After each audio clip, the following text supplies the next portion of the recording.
இப்பொழுதெல்லாம் எல்லாம் அதிகமாகிவிட்டது ஆன்லைனில்.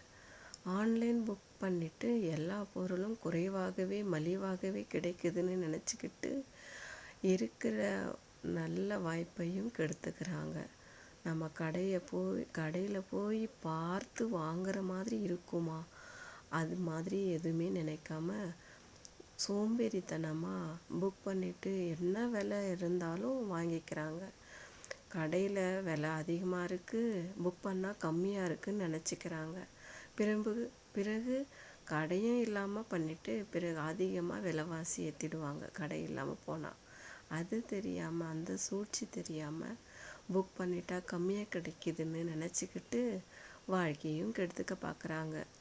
சோம்பேறியாக வாழணும்னு நினச்சிக்கிட்டு இப்போ கடையும் இல்லாமல் பண்ணிக்கிட்டாங்கன்னா அந்த கடையும் இருக்காது, பொருளும் இருக்காது.